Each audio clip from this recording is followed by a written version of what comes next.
បានចោទជប៉ុនថាអាចមានសមត្ថភាពផលិតគ្រាប់បែកនុយក្លេអ៊ែររហូតដល់ 5,500 គ្រាប់ជាងបងប្អូនដែលព័ត៌មាននេះដែលផុសដោយ The South China Morning Post បាទហើយមូលហេតុអីបានចិននិយាយថាអញ្ចឹងគឺដោយសារជប៉ុនមានរ៉ែ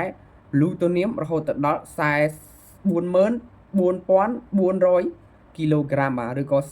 44.4 តោនបាទមូលហេតុអីបានចិននិយាយថាជប៉ុនអាចមានសមត្ថភាពផលិតគ្រាប់បែកនុយក្លេអ៊ែររហូតដល់ 500 គ្រាប់បងប្អូនយកចំនួនសរុបទាំងអស់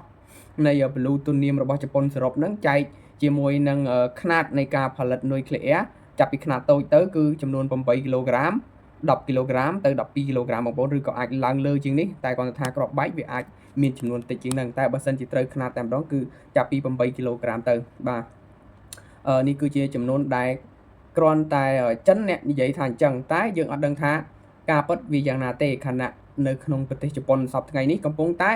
ហាមមិនឲ្យមានការសាយភាយអាវុធនុយក្លេអ៊ែរនៅក្នុងប្រទេសជប៉ុនបាទបើសិនជាយើងយកចំនួនទាំងអស់ចែកនឹង10គីឡូក្រាមបងប្អូននឹងឃើញចំនួននេះតែគាត់ថាវាថយជាងហ្នឹងតែបើដូចអ្វីដែល The South China Morning Post និយាយហ្នឹងគឺចំនួន8គីឡូក្រាមវាស្មើនឹង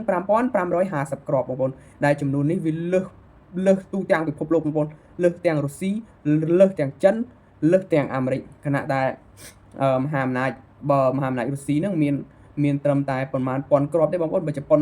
មកមួយទៀតអាចផលិតបានរហូតដល់ 5,550 គ្រាប់វាស្មើនឹងអំណាចនុយក្លេអ៊ែរលើកទី1បងប្អូនអំណាចនុយក្លេអ៊ែរធំបំផុតនៅលើពិភពលោកដែលអាចវាដាច់គ្រប់ប្រទេសទូទាំងពិភពលោកតើរឿងនេះអាចកើតឡើងដែរទេបងប្អូនខណៈដែលចិននិយាយអញ្ចឹងហើយជប៉ុនគឺជាអតីតមហាអំណាចមួយដែលបងប្អូនដឹងហើយថាកាចសាហាវខ្លាំងមែនតើបងប្អូនបើសិនជាជប៉ុនមាននុយក្លេអ៊ែរមែនតើពិភពលោកនឹងទៅជាយ៉ាងណាបាទសូមអរគុណបងប្អូន